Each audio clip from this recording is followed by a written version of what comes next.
Maraming salamat. Good morning po sa ating lahat.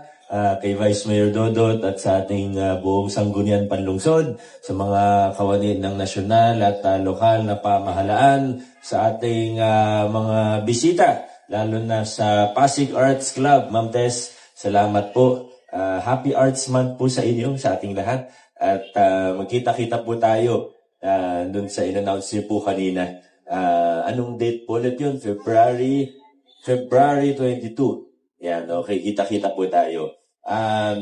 Unang-una po, congratulations ulit sa ating Pasig City PNP Police Station, Best Component Police Station, hindi lang sa Metro Manila, hindi lang sa Luzon, kundi nationwide. At nung huling flag racing kasi, pagkatapos ng flag racing, inabutan nila ako ng Certificate of Appreciation. At naisip ko lang na dapat imbitahin natin sila dito para makilala naman po sila at para kilalanin din natin yung parangal na binigay po sa kanila.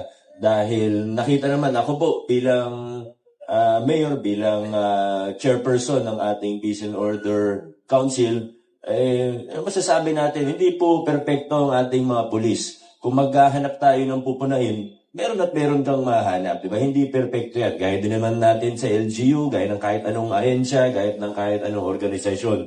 Pero nakikita natin na high-performing sila, ginagawa nila yung trabaho nila ng mabuti, kung ano yung limited resources nila, pati sa personnel. Pag tinignan po natin, sa totoo, aminin man nila o hindi, undermanned ang ating Pasig City Police Station. Yan naman po ang katotohanan. Kulang po sila sa uniform personnel. Ongoing ang recruitment ng PNP, alam naman po natin yan. Ako po bilang mayor, nag-request na rin po ako ng additional personnel sa PNP.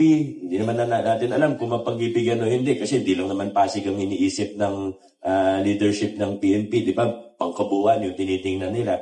Pero kahit na kulang sila sa uniform personnel, nakikita natin na maayos at tumaas pa nga yung police visibility kahit kulang sila ng tao. Kaya muli po sa ating PNP Pasig, congratulations po sa inyo. Well-deserved ang award po na ito. Congratulate na lang din ako. Congratulate ko na rin ang PPLD sa successful month of January. Business Permitting Renewal Season po yan. And ang busiest month para sa ating PPLD kasama ng iba pang mga regulatory office natin. Bagamat nakikita natin na malaki pa ang dapat natin i-improve lalo na sa digitization and para complete online na ang services natin. Nakita po natin nitong Enero na maganda ang performance given kung ano yung meron sila sa ngayon. Naging maayos, naghanap sila ng mga paraan para mapadali ang buhay ng mga nagre-renew, sa mga nagnenegosyo sa Pasig. PLD, maraming salamat po sa inyo. At Pasig City Bank, congratulations din ha. Ang gagaling nyo daw, hindi ko pa napanood eh. Nasa FB ba yung performance nyo? Search ko na lang. Oo, yun.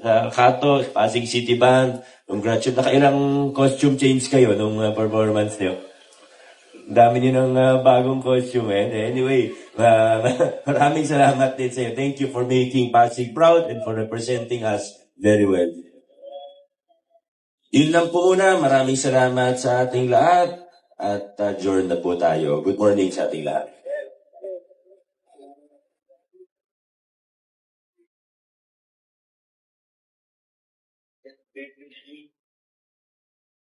Salamat din sa RTU ha. Napakagaling, lagi naman. Ay ginugunitan natin ang mga sumusunod. National Press Week, Proclamation Number 191, Series of 1964, and Proclamation Number 8, Series of 1966. National Awareness Week for the Prevention of Child Sexual Abuse and Exploitation, Proclamation Number 731, Series of 1996. February 10, Optical Media Board, Republic Number 92399 of 2004.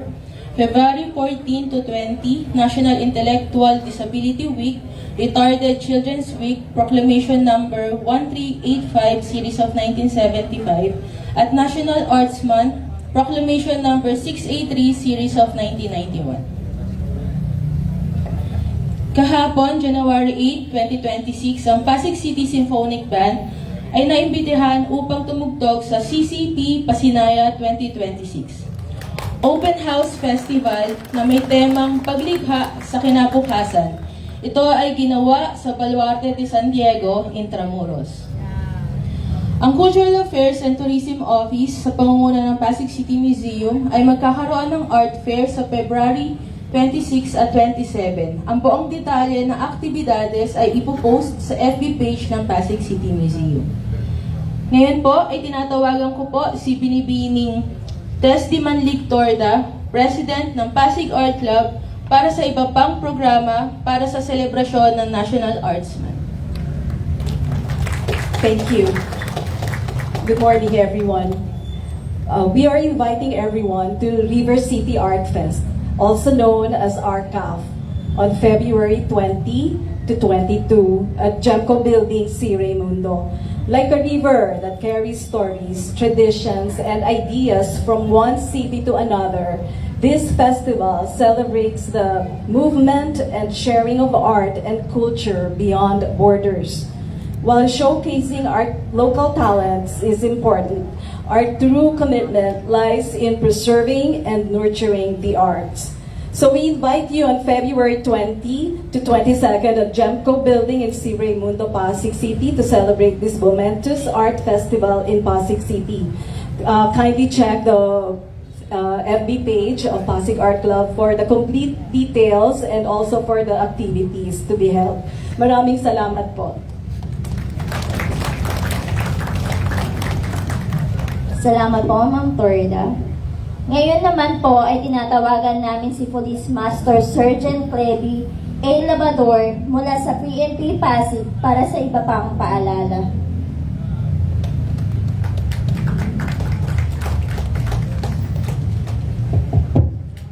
Good morning, ladies and gentlemen.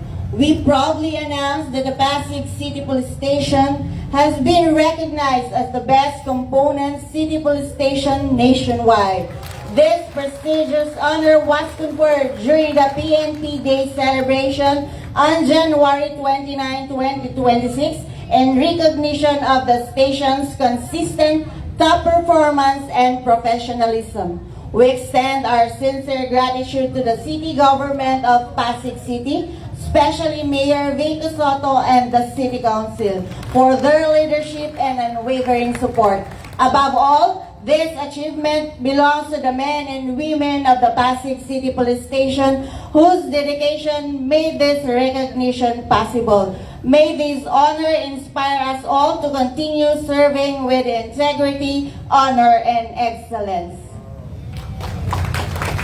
At this juncture, may we request our Chief of Police, Police Colonel Hendrix B. Mangaldan, to receive the award.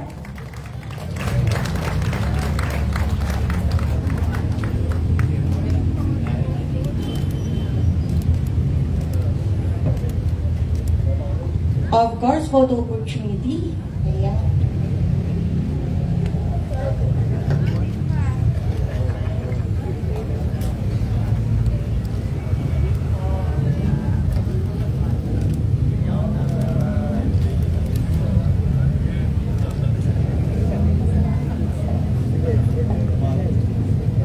Muli palakpakan po natin sila.